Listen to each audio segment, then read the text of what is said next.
experiencia en investigación durante estos cerca de 20 años de carrera en Brasil y un poquito antes aquí en la Universidad de Ingeniería, ¿no? Bien.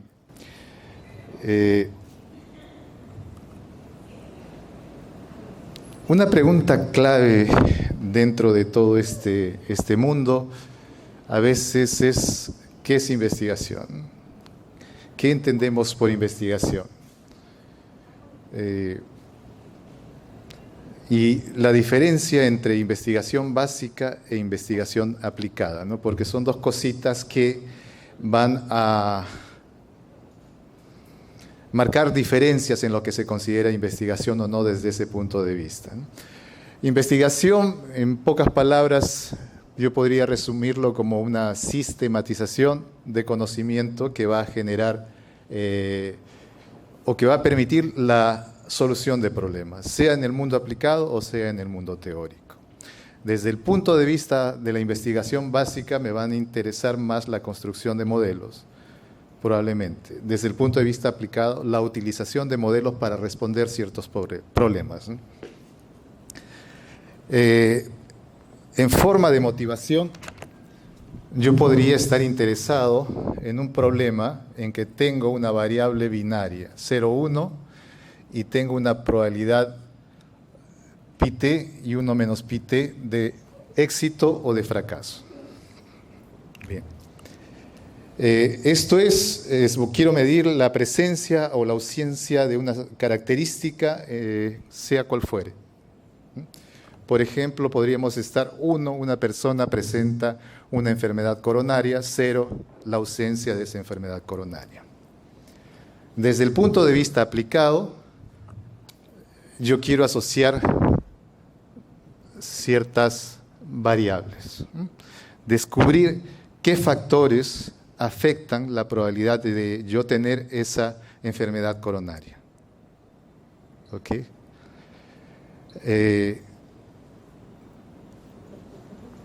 Puedo seleccionar un conjunto de variables como usuario desde el punto de vista aplicado.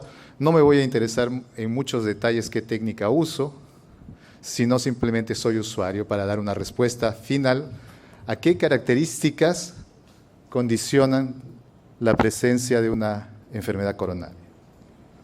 Desde el punto de vista más metodológico, más técnico, yo puedo caracterizar esta probabilidad a través de una función que dependen de ciertas covariables. Entonces, ¿cómo hago esa ligación entre la probabilidad y las covariables? Ya es una cosa más elaborada que va a permitir al investigador en estadística y va a tener una cierta influencia, porque aquí yo tengo esta probabilidad, ¿no? Pero yo puedo tener en mis datos, por ejemplo, una presencia de algo del 50% de unos y 50% de ceros.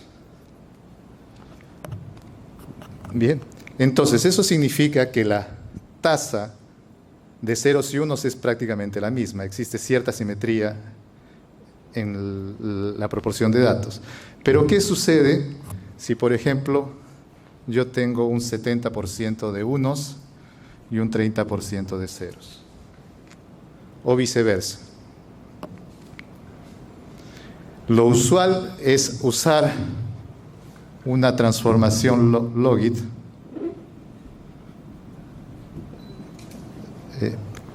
esto de aquí permite llevar a todo el espacio real. Pi de t es una cantidad, una probabilidad, está entre 0 y 1. Mediante esa transformación llevo a todo el espacio real. Y puedo colocar que esto sea la relación que tengo con las covariables. ¿Podría utilizar otras funciones? Sí, porque aquí esto tiene una forma más o menos así simétrica. La tasa con que va a 0 con las tasas que van a 1 son prácticamente los mismos. Pero otras especificaciones con otras funciones de distribución podrían hacer que yo me acerque a una tasa diferente a los unos como una tasa diferente a los ceros. Entonces, desde el punto de vista teórico, estoy interesado en cuál sería la función de enlace para poder conseguir una velocidad adecuada con el número de ceros o con el número de unos. Podría estar interesado también en alguna metodología que me permita identificar cuáles son las variables que debo incluir. Si ciertas variables me traen cierta información, otras pueden que no, ¿qué métodos puedo aplicar? ¿Ok? Entonces, visto desde el punto de vista aplicado, simplemente voy a usar sin entrar en estos detalles. Desde el punto de vista teórico, necesito de todos estos detalles para poder conducir un proyecto de investigación que me permita tratar de esto. Aquí traté de mostrar algunos ejemplos de investigación aplicada. Por ejemplo, el desarrollo de nuevos medicamentos para tratar enfermedades. Si estamos interesados en producir nuevas drogas para ciertas enfermedades, tenemos que tener grupos a los cuales les suministramos las drogas existentes, grupos que les suministramos la nueva droga, ¿no? Y después comparar el efecto de esa droga o nuestra propuesta de droga o medicamento, si es que va a causar un efecto positivo o va a curar cierta enfermedad. Eso es en el mundo aplicado. Existe todo un sustento teórico para el modelamiento, después las técnicas a quienes asignamos a los grupos para tener aleatoriedad y no escoger los mejores o los menos mal de salud en un grupo y los más enfermos en otro grupo. Tiene que haber aleatoriedad. Podríamos hablar de eficiencia energética, ¿no? Ahora que está tan de moda el uso de energías renovables, ¿no? ¿Cómo generar energía limpia? Vamos a usar ciertos conceptos, ciertas técnicas que nos permitan la generación de energía. Tenemos la energía eólica, energía también solar, etcétera, etcétera, ¿no? Diseños de nuevos productos.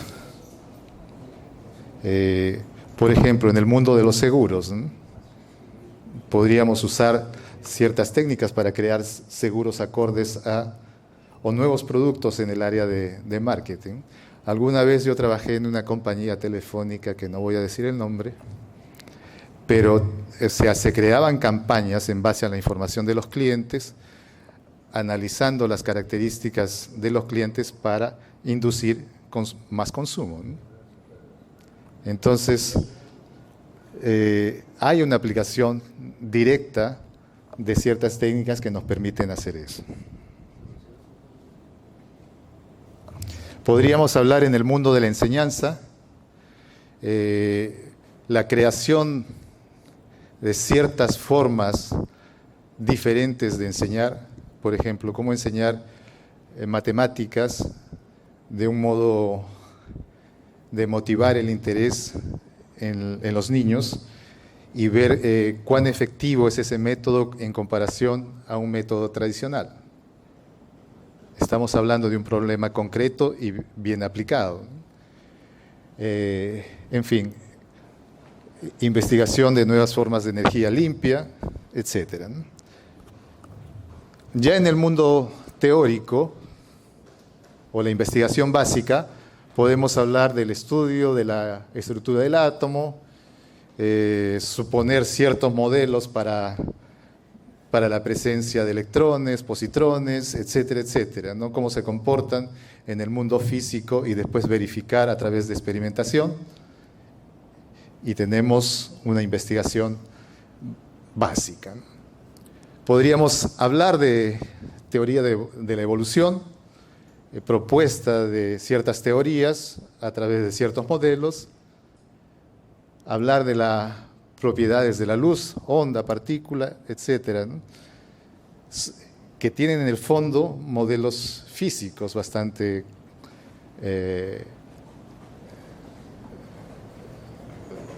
fuertes, ¿no? El estudio del origen del universo, teoría por detrás de eso, siempre un modelo teórico por detrás.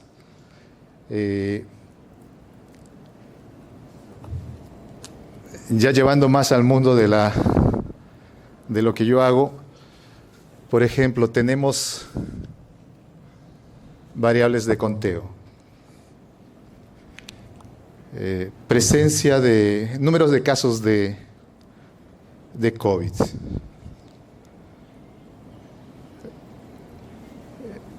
¿Qué distribución en el mundo de la estadística usamos? Si uso una distribución normal, puede ser, pero la distribución normal puede tener valores en toda la recta real.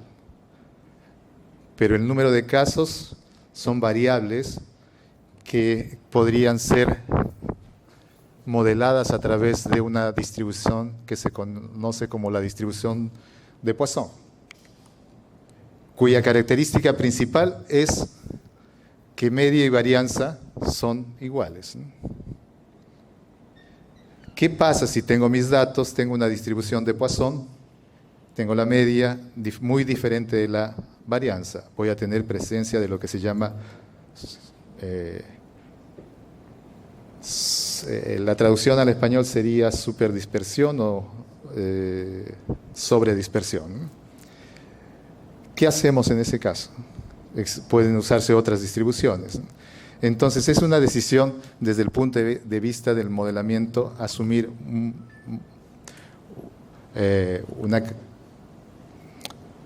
esquema teórico, el cual después precisa ser caracterizado a través de covariables, y después vamos a determinar la metodología para la estimación de parámetros si hubieren esos parámetros, ¿no? Entonces es una abstracción de un problema que va a permitir después tener una solución, contrastarse con los datos observados y después presentar resultados y poder hacer inferencias para el mundo real, ¿no? Entonces pasamos a veces en una simbiosis entre dos mundos, ¿no? El mundo teórico, el mundo aplicado, la investigación básica, la investigación aplicada.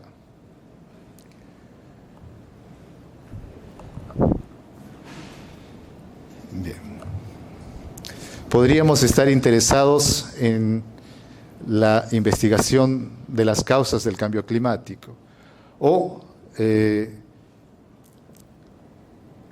el mundo de los seguros existen eventos catastróficos, ¿no?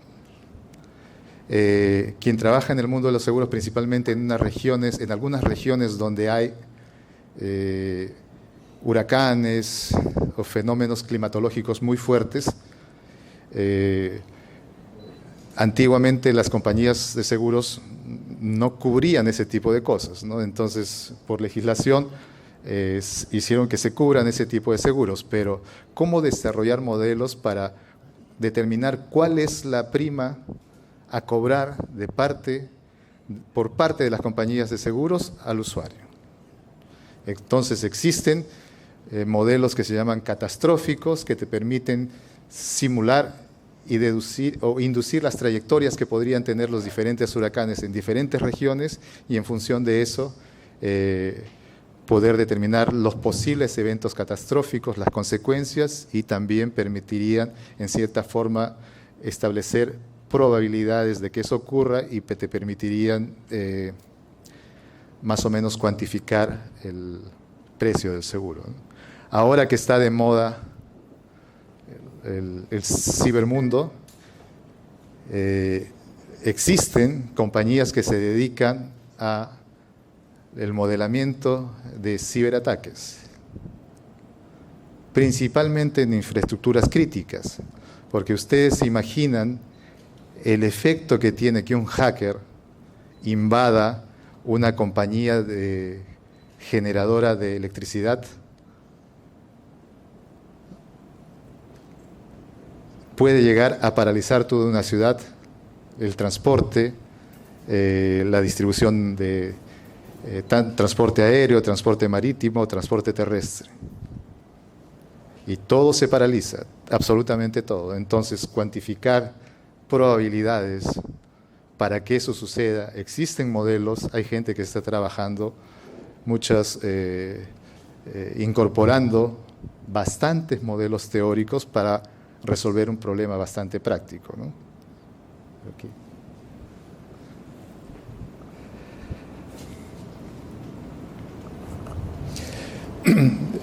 Aquí voy a hablar sobre algunos detalles sobre la investigación desde mi experiencia, pasión y curiosidad científica.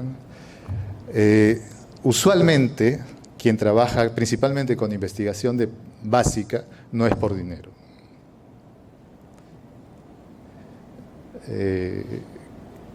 No vas a ganar grandes cantidades de dinero. Puedes dedicarte a hacer, como dicen en Brasil, escoger la carrera de profesor universitario es una elección medio complicada, ¿no? Es más fácil que tú ganes dinero siendo cantor o jugador de fútbol, no como profesor universitario, ¿no? Entonces, lo que te motiva a la investigación es las ganas de querer hacerlo, curiosidad científica, cómo puedes resolver ciertos problemas. El hecho de hacer investigación puede tener un impacto social bastante grande. En el mundo mío, que es en la estadística, que tú realices o construyas modelos que después puedan ser utilizados para decidir en programas de salud, para determinando causas de la pobreza en las regiones, proponer mecanismos de, por ejemplo, identificar las regiones de criaderos de dengue en ciertos lugares a través de modelos, ciertas características te permiten establecer sistemas de alarma en ciertas ocasiones para tomar decisiones en el sistema público de salud.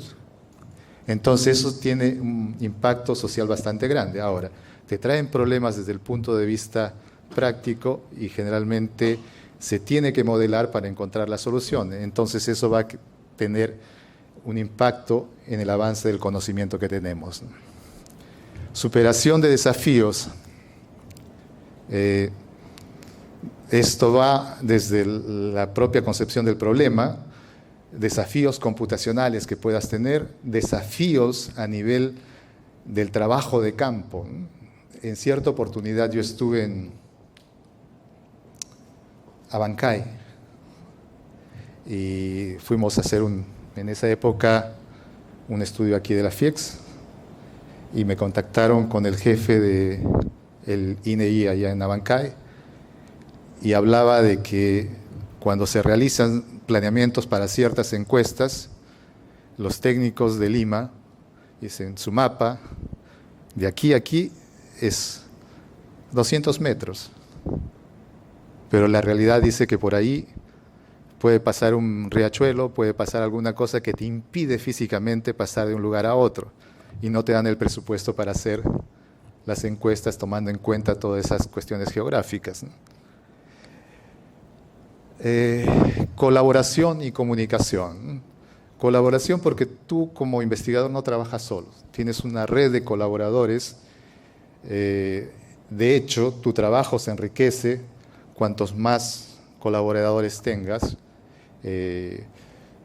Los amigos, compartes tus experiencias, le pides ideas en el sentido de que tienes un determinado problema que no encuentras solución.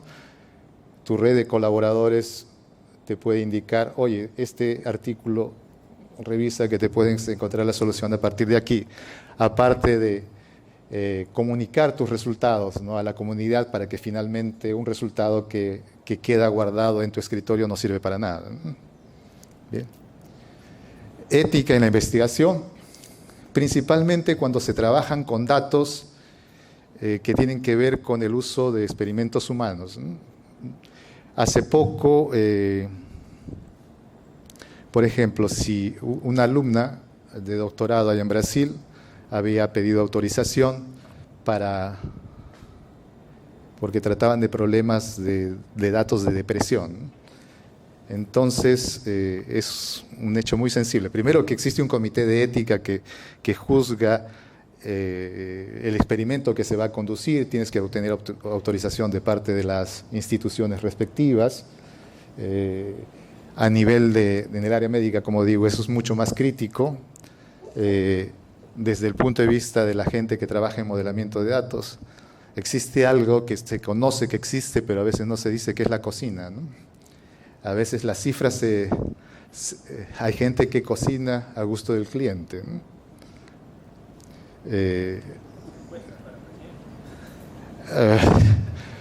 A veces tú no entiendes resultados de encuestas,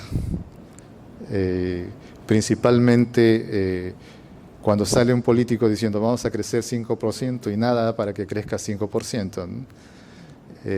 Y las cifras oficiales, las cifras históricas, no dan para eso, ¿no? Entonces, ¿qué se hacen? ¿Qué hacen? ¿Cómo lo hacen? Es bien difícil, pero hay gente que cocina, ¿no?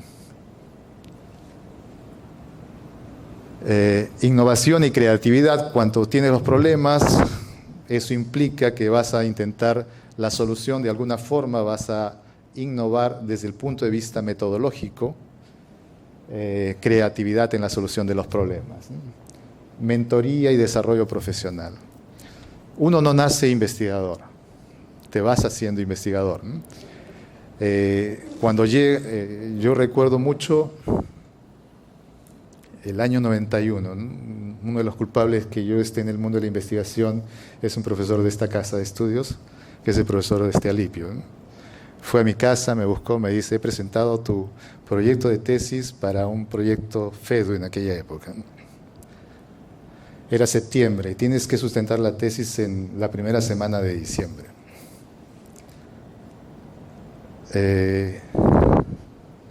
Fue un problema porque era la época de los apagones, entonces que no podías trabajar más de 4 horas continuas, que se cortaba la electricidad y tu computadora no tenía lo que le llaman ahora no break, ¿no? Entonces, personas con más experiencia que te van indicando el camino, ¿no? Después yo fui a Brasil, trabajé con un profesor que se llama Helio Migón,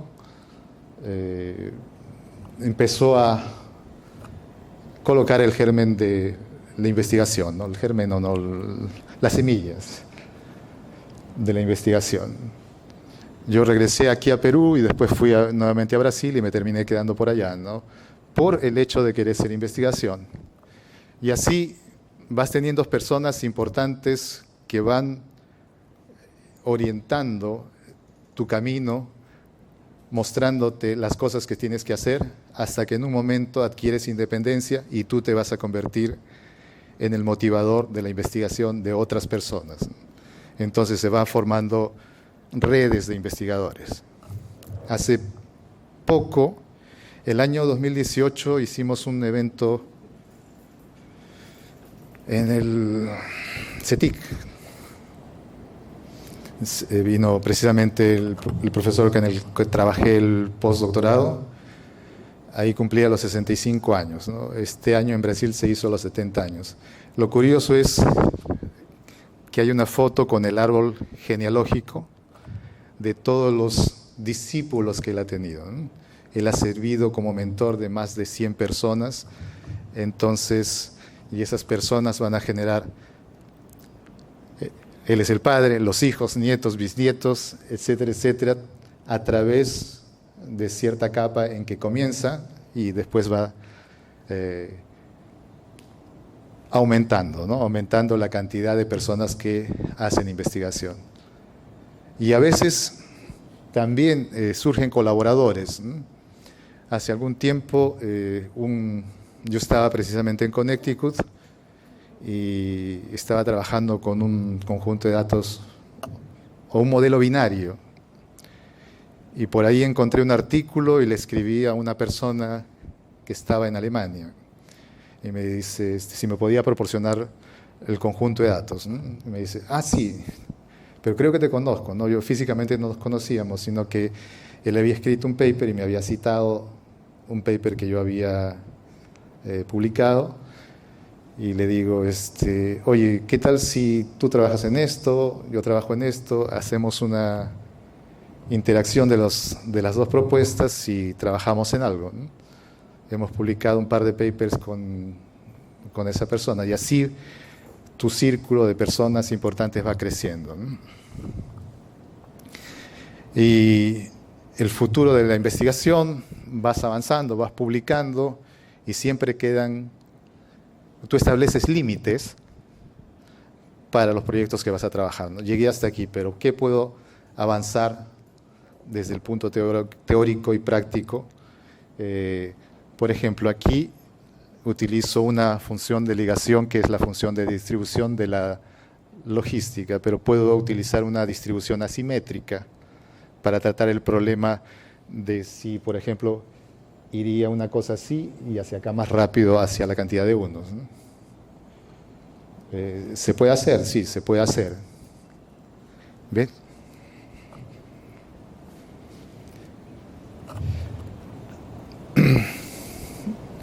Hablando de forma simple, ¿qué beneficios puede traernos la investigación? Mejora la comprensión del mundo que nos rodea, nos permite brindar soluciones,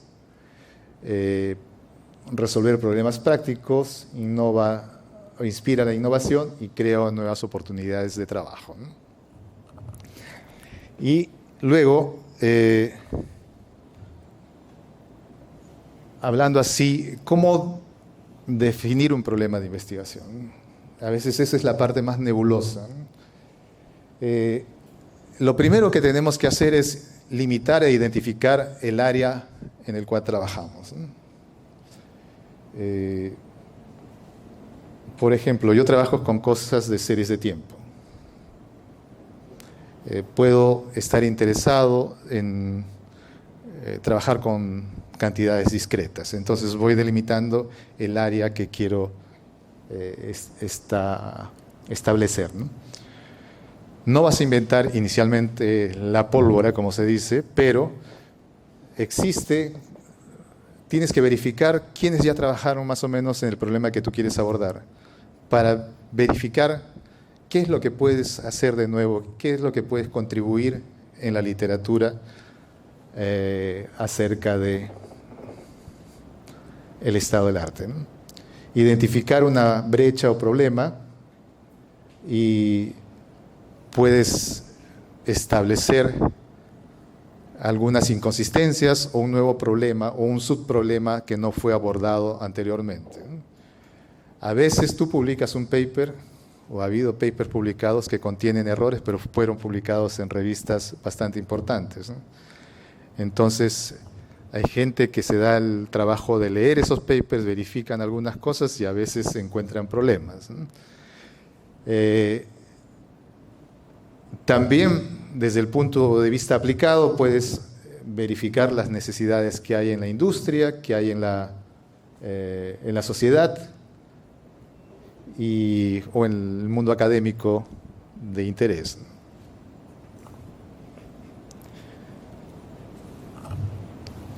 Formular una pregunta de investigación de acuerdo al problema que has identificado, el nicho sobre el cual vas a trabajar, qué es lo que quieres más o menos trabajar, ¿no?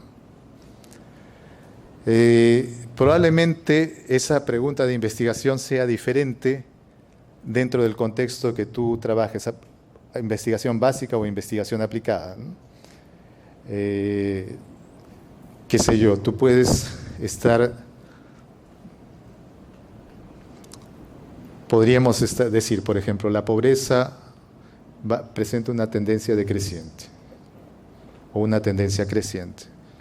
Ahora vas a utilizar una metodología para verificar si eso es verdad o no es verdad, ¿no? Eso desde el punto de vista aplicado. Desde el punto de vista teórico, puedes proponer modelos. ¿Dónde estás?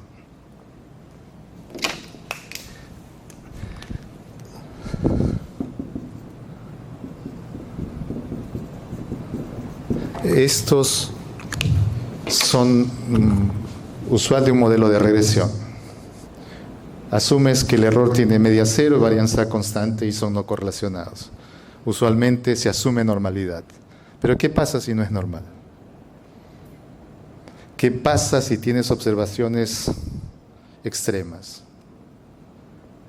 ¿Qué pasa si tienes datos asimétricos? Desde el punto de vista teórico, tú puedes asumir distribuciones que tengan media cero y varianza sigma cuadrado constante, pero que no sean simétricas como la distribución normal. Y eso te permite solucionar ciertos problemas, ¿no? Los objetivos de investigación, desde el punto de vista teórico, crear un modelo que sea insensible a datos aberrantes o outliers, ¿no?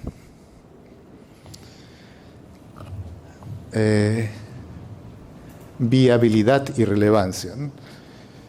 ¿Qué podemos solucionar con este problema de investigación? Con los recursos materiales, humanos, y a quién va a beneficiar los resultados. Muchas veces un gran problema es datos, ¿no? Calidad de datos. Usualmente, si quieres ver un problema de investigación que implique desde el planeamiento de la forma en que vas a muestrear, recolectar datos, es muy costoso desde el punto de vista monetario, ¿no?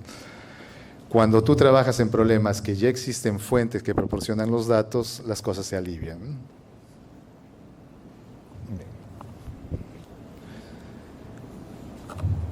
Consultar expertos, mentores, algo de lo que ya habíamos hablado, y documentar un problema de investigación para después formular un proyecto, ¿no? Y más o menos estos serían algunos de los pasos que se usan para la formulación de un proyecto: identificar el tema de investigación, definir el problema que vamos a investigar, la pregunta, revisión de la literatura, objetivos, metodología, vamos a muestrear, vamos a utilizar datos longitudinales, por ejemplo, para medir a una persona en diferentes instantes de tiempo, metodología que vamos a usar, procedimientos, las cosas éticas, cronograma de cuánto tiempo puede llevarnos este proyecto de investigación, presupuesto y recursos. Evaluar la viabilidad, el proyecto, la redacción, revisión, presentación y aprobación. Y después, la idea de un proyecto de investigación es mostrar resultados, ¿no? En mi caso particular, publicar. Entonces, el problema es la selección de qué revista. Cuando tú quieres o presentar un artículo, tienes que estar consciente de cuánto o cuál es la contribución que tiene el reporte que tú estás contando de una historia. Desde el punto de vista metodológico, por ejemplo, ¿no? Hay aplicaciones en medicina muy simples, ¿no? Que resuelven un problema de medicina, pero para un profesional, digamos así, específicamente en mi caso que de estadística, la contribución es muy marginal, ¿no? Resuelve un problema desde el punto de vista práctico, pero desde el punto de vista metodológico no voy a inventar la pólvora, prácticamente es un análisis de datos. No voy a pretender publicar en una revista de estadística de alto impacto, porque simplemente no la van a aceptar, ¿no? Pero puede tener una aceptación en una revista aplicada, donde la contribución sea más del punto de vista de la aplicación, ¿no? En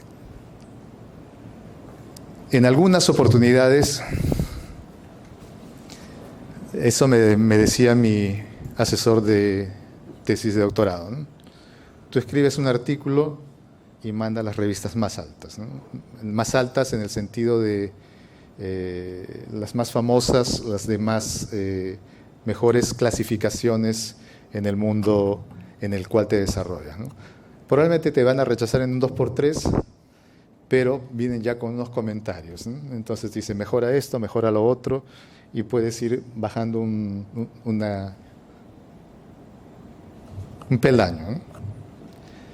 La peor cosa que puede suceder es que tu trabajo no se publique, ¿no? Entonces tú vas a intentar publicar y mejorar. Por eso, si es que tú realizas un trabajo por ejemplo, algo así, diciendo 2 meses, y quieres publicar, es bien difícil que obtengas una aceptación en una revista de mediana calidad e impacto, ¿no? Porque las contribuciones son más marginales, ¿no? No has contribuido en el desarrollo o la solución de un determinado problema. También pasa por cuáles son el lugar donde trabajas, ¿no? Si tú trabajas en un departamento de bioestadística, en una universidad, van a querer que tú publiques preferencialmente en revistas relacionadas con en esa área, en esa especialidad, ¿no?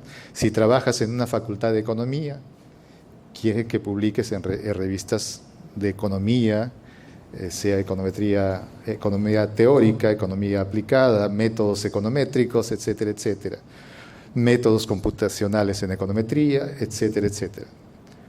Un poco que la institución donde tú estás guía hacia donde publicas. Y después viene preparación del manuscrito, en la escrita del artículo propiamente dicho. Siempre tú tienes que contar una historia. Mi asesor de tesis me decía, la parte más importante de un artículo es el abstract, el resumen, y la introducción. Porque tú vas a someter tu trabajo, y si el referee, que es la persona que evalúa tu trabajo, escribiste mal, pero muy mal, o no en la dosis cierta en tamaño, una introducción de 4 o 5 páginas, se aburre, no lo lee y te rechaza el artículo. Disculpe, doctor. Sí, Carlos. ¿Habría algunos formatos de cantidad, de espacio en los artículos? Por ejemplo, la introducción, ¿cuánto? La problemática, ¿cuánto? Mira, no te puedo decir un número exacto, pero sí te puedo decir una revisión, las más importantes de los que han tratado el problema, una que describe un párrafo así bien sucinto de qué es lo que tú estás haciendo de diferente a lo que hicieron los otros y que haga que merezca que tu artículo se publique. En la introducción. En la introducción. En la introducción siempre se hace, en mi experiencia yo hago una introducción, una preliminares donde utilizo algunos conceptos, luego una sección de desarrollo del problema, una aplicación, pueden ser en datos reales, datos simulados, y después conclusiones y futuros desarrollos. Pero en la parte de la introducción, siempre una revisión. A veces he escrito papers que tienes una hoja de introducción. Otros alcanzan más. Pero lo que sí tiene que quedar bien claro es qué es lo que tú contribuiste, qué de diferente hiciste. Pero así, y generalmente tienes que concatenar, ¿no? Invitando a lo que viene después. Porque a veces, bueno, eso uno lo va aprendiendo con los años y con las veces que tú vas escribiendo un artículo, ¿no? Las primeras veces que yo escribí algo, que fue primero la tesis de pregrado, después hice la tesis de maestría, la tesis de doctorado. Yo recuerdo mucho que me dieron con palo en la sustentación de la tesis de doctorado porque me decían, hay cosas que no se entiende, no están muy claras, y después tienes que corregirla, ¿no? Pero cuando tú llevas haciendo ese ejercicio de escribir, presentando resultados, vas aprendiendo y a veces te rechazan los artículos. En el mundo académico es muy... La vida a veces te puede llevar hasta la depresión, porque tú presentas 4 artículos y te pueden rechazar los 4. O a veces tienes la suerte de tener una tasa de aceptación mayor, ¿no? Yo cuando comencé en Brasil, bueno, fue una etapa bastante de dedicación y todo tiene un costo, ¿no? Pero yo comencé en 2010 a publicar y yo tenía una tasa de aceptación de 3 artículos por año hasta 2015, ¿no? Pero era un montón de trabajo, porque un artículo publicado, en esencia son más o menos 2 años y medio de trabajo, porque viene desde la etapa de que estás desarrollando aspectos teóricos, aspectos computacionales, escribiste, sometiste el artículo, pero eso es solamente el inicio, porque si se acepta, pueden pasar 1, 2, hasta 3 rondas de revisiones hasta que lleguen a ser publicados y te digan, aceptamos tu artículo. Hace poco, con una alumna de doctorado, publicamos un artículo en el Biometrical Journal, que era un trabajo que trataba de modelar el efecto que tenían los retrovirales de HIV. Y presentamos una innovación, el referí nos dijo, tu contribución es marginal, sugiero que hagas esto. O sea, en el sugiero que hagas esto, pasaron 2 años, porque prácticamente cambiamos la estructura y todos los ejercicios que se hicieron en el paper, ¿no? Entonces, hasta que fue publicado, o publicado en el sentido aceptado y colocado disponible en la internet, pasaron 2 años. Y de ahí todavía falta que le asignen una edición, porque tú tienes revistas que tienes 16 volúmenes por año, no, 24 volúmenes, son cada 15 días, otras que tienen 12, otras que tienen 4 volúmenes por año, otras tienen 2. O sea, paciencia. No, es más que paciencia, porque la tasa de aceptación a veces depende también de cuántos volúmenes por año tienen. Ahora, también depende, cuanto más top la revista, aparte con quiénes escribes, porque si tienes, o sea, el mundo académico son bastante cerrados, ¿no? Entonces, por ejemplo, en estadística tú tienes las más famosas, JASA, Royal B, Biométrica, ¿no? Por decir. Cualquiera no publica ahí, ¿no? Entonces a veces los círculos académicos también son bastante cerrados, ¿no? ¿Y en economía, doctor? En economía tú tienes Econométrica, Journal of Econometrics, Econometric Journals, pero también es cerrado. Y los que no sabemos econometría fritos. No, tienes revistas de economía económica, sí existen revistas de economía, ¿no? Pero la diferencia es, tienes la parte cuantitativa de economía cuantitativa, es más dura, ¿no? En el sentido de te exigen modelamiento, te exigen ese tipo de... No, pero es un tema, bueno, mío, no sé, en el caso del amigo Carlos, cualitativa es nuestra... Existe. Ahora, otro de los grandes asuntos es, a veces conversábamos en el mundo académico, el yugo de la lengua inglesa. Si tú quieres una mayor difusión de tu trabajo, inglés. Porque las revistas, en el mundo académico, el lenguaje universal es el inglés, ¿no? Entonces, sí, se puede publicar en español, en portugués, pero el impacto que tiene es diferente, ¿no? Es diferente. Sí. En el caso de la introducción, ¿no es más conveniente terminar toda la investigación y al final hacer la investigación? Sí, yo siempre hago eso. La introducción la escribo al final, ¿no? Porque un poco que tú cuentas la historia, la única parte que la puedes hacer como un planteamiento es la revisión de la literatura, ¿no? Claro, la introducción es el kit del asunto, ¿no? Y después ya empiezas a contar la historia y obviamente que en la parte de aplicación también tiene que ser lo bastante razonable para que te crean, ¿no? Te crean la historia, digamos así. Pero la introducción, yo usualmente, sí, la parte de la revisión literaria, a veces las pones o a veces más o menos tienes la idea de lo que quieres hacer, pero dependiendo de lo que tú obtengas de resultados, haces la concatenación en la introducción de lo que vas a presentar al final. No está mal que haya un corrector de estilos para el trabajo de investigación, una persona extra. Sí, pero todo el mundo cobra, ¿no? Ahora,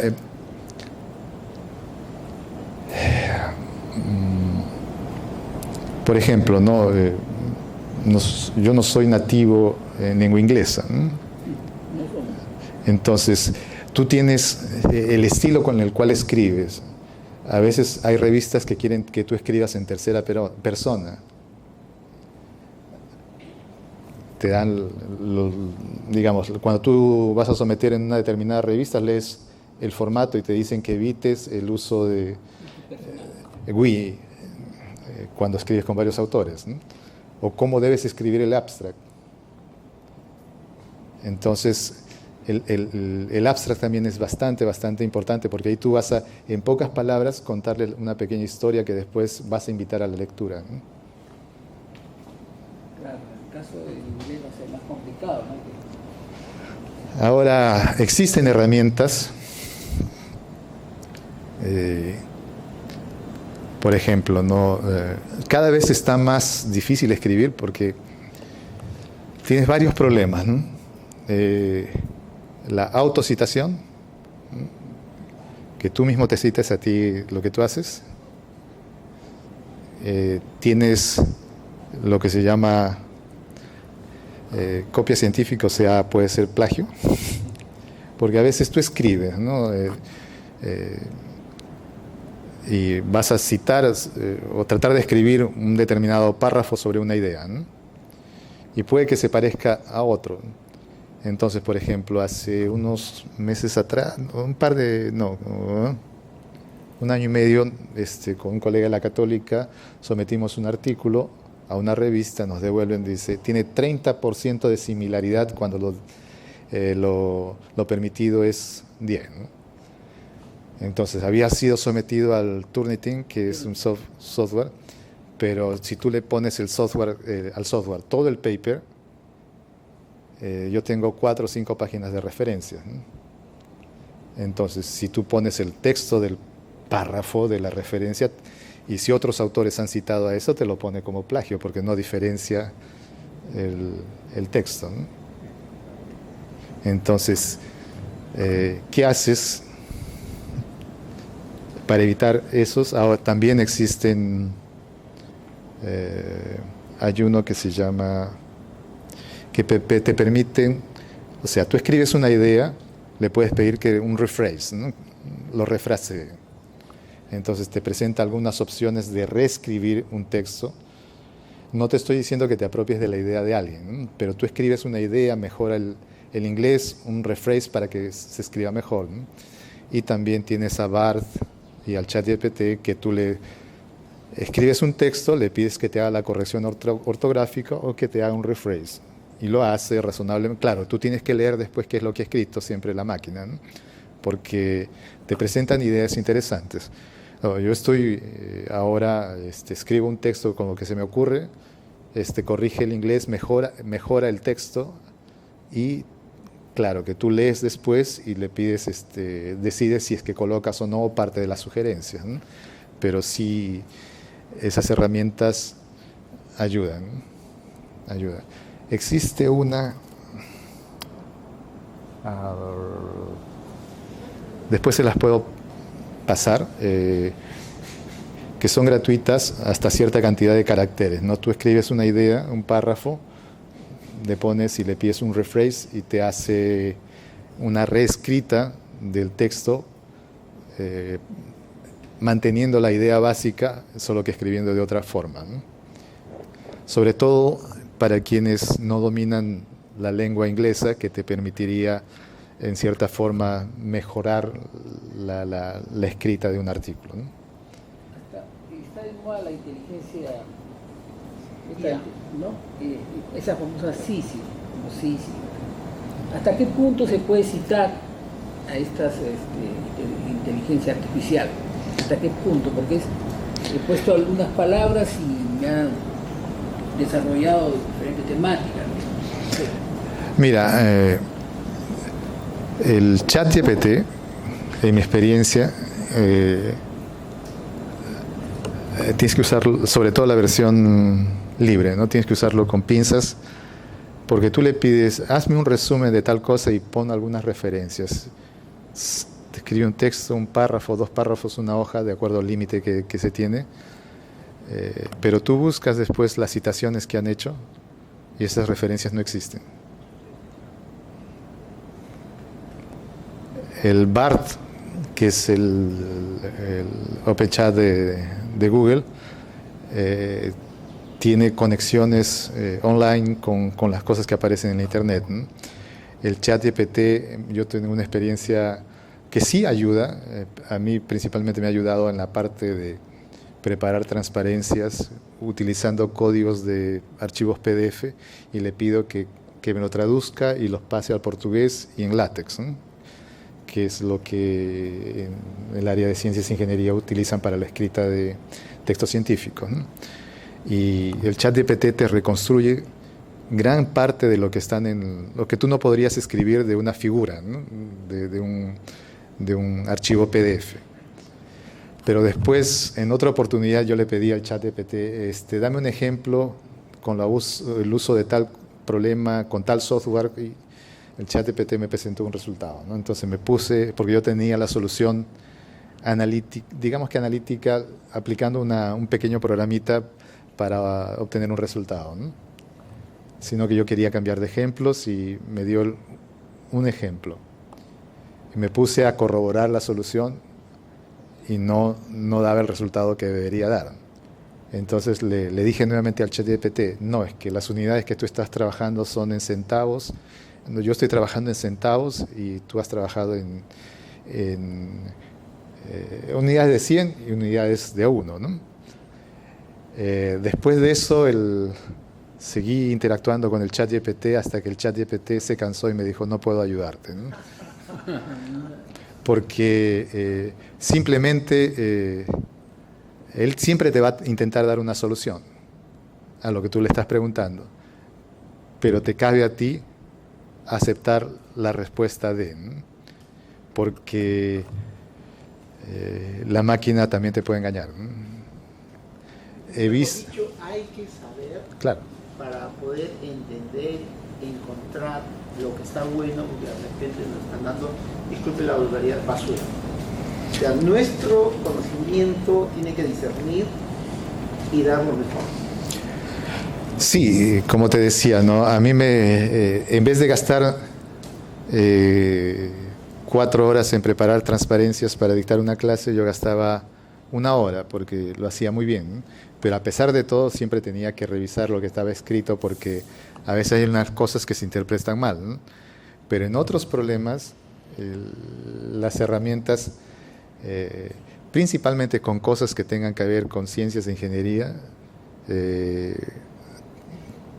presenta problemas. Pero en cambio, a manera de anécdota, tenemos un chat con gente de la uni que está en varios lugares del mundo, y le pedías, escribe un poema fastidiando a tal persona, con tal Chaplin, con tal cosa, y te escribía un poema maravilloso el ChatGPT, ¿no? Y tú te decías, pero ¿cómo pueden hacer eso? Y a veces los otros fallan, ¿no? Es que son mecanismos de texto, ¿no? Entonces, cuando no intervienen números, imagino que hay alguna facilidad de esos algoritmos de poder trabajar con ese tipo de cosas, ¿no?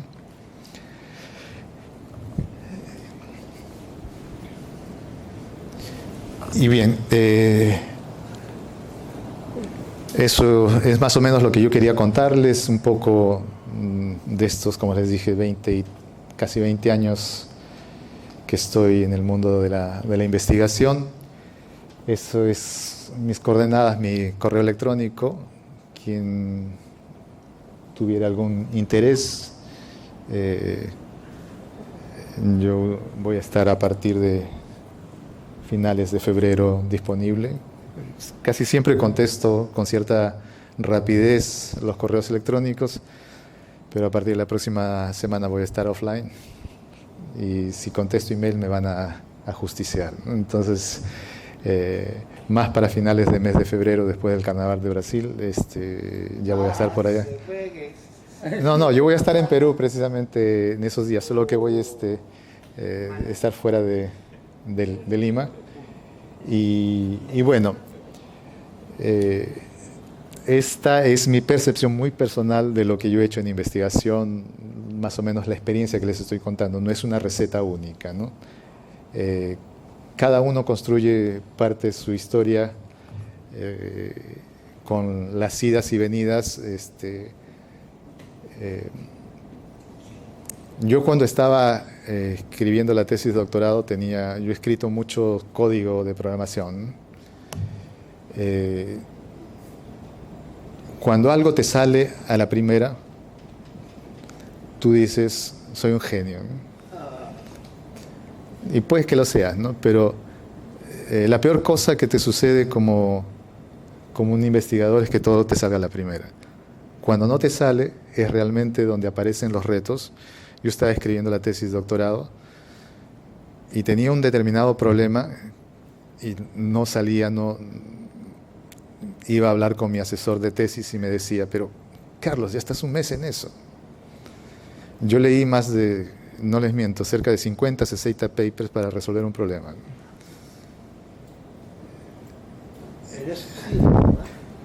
Eso te ayuda a aprender más. Claro, entonces, cuando yo escribía un código, antiguamente lo hacía pues en un mes. Ahora, con la experiencia, los años, yo puedo escribir un código en un determinado problema en un par de horas, definitivamente, sí, ¿no? Y otra de las cosas, por ejemplo, ahora existe la internet y mucha documentación. A veces antiguamente existían, por ejemplo, yo programo mucho en C++ y no existían librerías de C++. Entonces prácticamente tendrías que crear tus propias librerías, o si encontrabas sin documentación tenías que hacer muchos tests. ¿Y por qué no trabajaste en Fortran? Porque en la época el Fortran, yo trabajaba con Windows, entonces Fortran era pagado, ¿no? Y las librerías de Fortran eran pagas, ¿no? Y en C++ era todo libre, ¿no? Ahora yo cambié, desde 2015 más o menos solo trabajo en ambiente Linux, ¿no? Y ahí todo es gratuito, ¿no? Ese es otro detalle. No quiero pagar, ¿no? Se gana muy poco para pagar. Gracias. Muchísimas gracias, doctor Carlos Abanto. A nombre del director de nuestra unidad de investigación, el magíster Rafael Vázquez Rodríguez, le agradece su presencia y con esta actividad estamos, digamos, como ya dije al inicio, estamos iniciando otro año más de promoción de la investigación científica, ¿no? Así es que muchísimas gracias. Más bien les invitamos a todos a tomarnos una foto acá con el doctor para que quede en nuestros archivos, a ver si se animan, profesor Víctor. Es que ha tenido un pequeño contratiempo y no ha podido asistir, lamentablemente, ¿sí? Pero sí, estamos acá, digo, siguiendo, mejor dicho, en pos de la investigación científica. A ver, una foto, y para comprometerlo al doctor también que esté, para que vuelva en algún otro momento, ¿sí? Muchas gracias, doctora. Muy buenas palabras.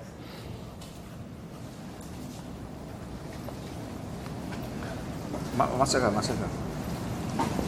No, al contrario, ustedes para estar aquí derechito. ¿Está haciendo frío? El aire acondicionado. ¿Ya comenzó? Oye, afuera no tanto, ¿no? Sí, adentro vas a empezar a sudar.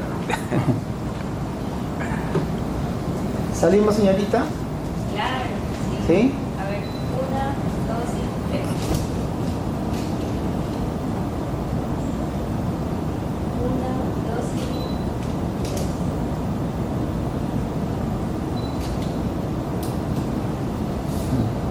Que no dicen whisky, no dicen nada. Al verla ya 1, sonreí. 2 y 3. Ciencia. Ciencia. Muchas gracias. Muchas gracias.